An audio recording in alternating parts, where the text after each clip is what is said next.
Hey friends, welcome back to my channel. This is the one-armed gardener here, giving you an update on how my plants did during the winter. This is the most successful. This is a orange habanero, and because they stayed under frost covers for about 3 or 4 weeks or so, they decided to just keep pushing out fruit. Now, I had some really bad windy weather come through a little while ago. As I mentioned, it's February. If I didn't mention, it's February 22nd. So that weather came through with winds, and the frost covers kind of acted like parachutes, and that resulted in this tomato plant going down. So that's a Roma tomato. This is a chocolate Trinidad scorpion.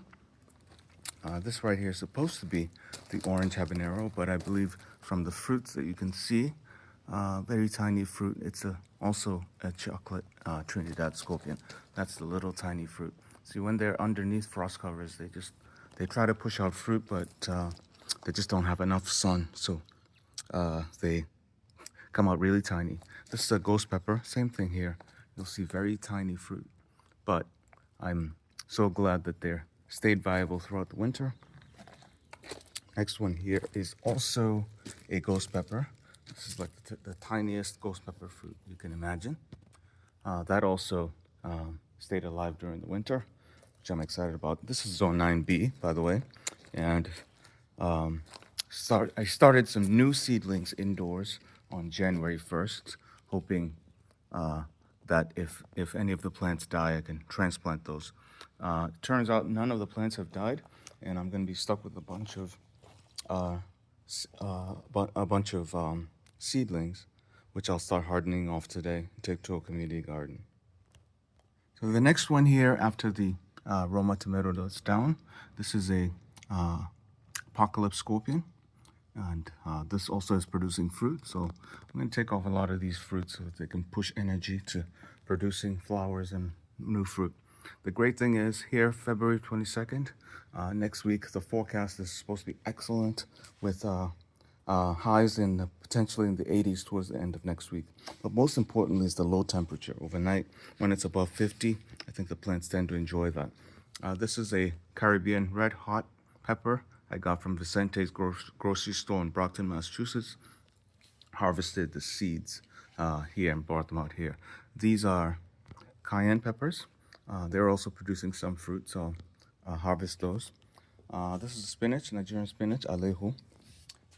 These I borrowed rather, from Liberty Mutual's garden bed in Boston. These are ornamental chilies, but they pack quite a bit of heat. Next up is beneficial flowers to attract pollinators.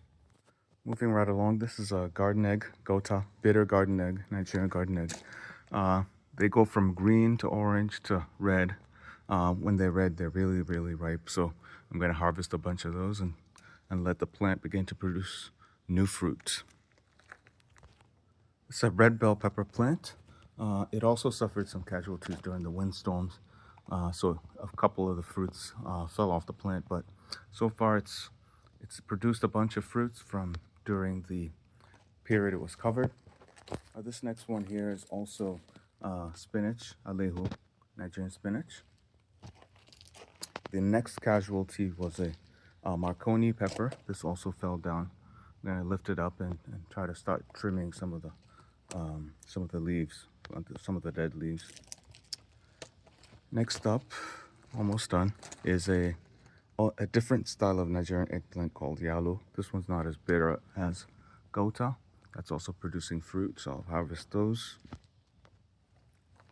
And last but not least, the three amigos here who stayed under a tree for the entire season. This is a red bell pepper plant. You can see the fruit that it generated. And this is a jalapeno. This jalapeno is actually going on the third year now, along with the bell pepper. So I overwintered them underneath this tree and they did not suffer. And last but not least, this is the second Gota.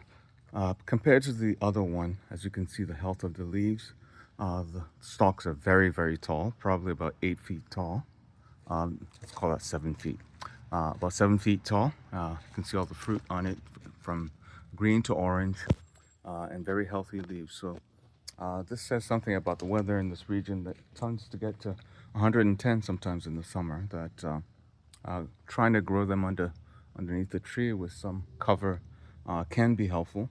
I found that to be uh, quite funny because I have a garden in the city that where I planted a bed underneath a large tree, and none of those plants really came out viable at all.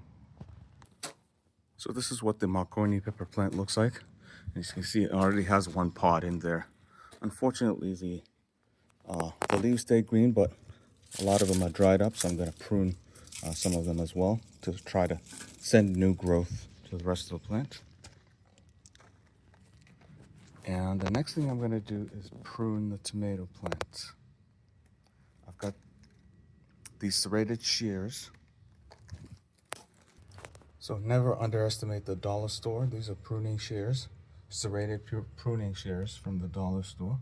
And I'm going to use those to prune the tomato and the Marconi a little bit. So this is somewhat annoying. I'm going to chalk this down to, I guess you get what you paid for. So the pruning shears that I got from the dollar store, from Dollar Tree, it's actually not spring loaded, unfortunately. So I'm looking at the shears here. I'm going to have to manually go through each one of these branches on this Roma tomato. I want to try and remove as many of the dead leaves as possible, trying not to remove more than 20% of the plant, which I've read somewhere is injurious to the plant. So let's give it a try.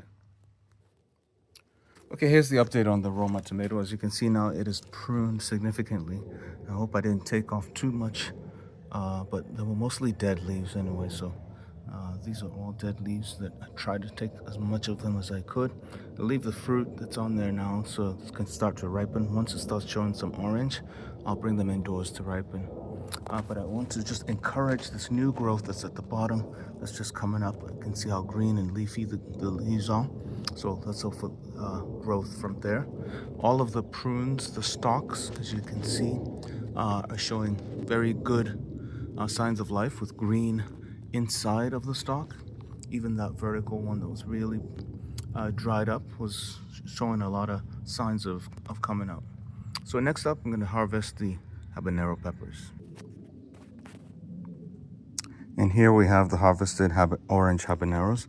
If it had any hint of green at all on the fruit, I just left it on the vine for now.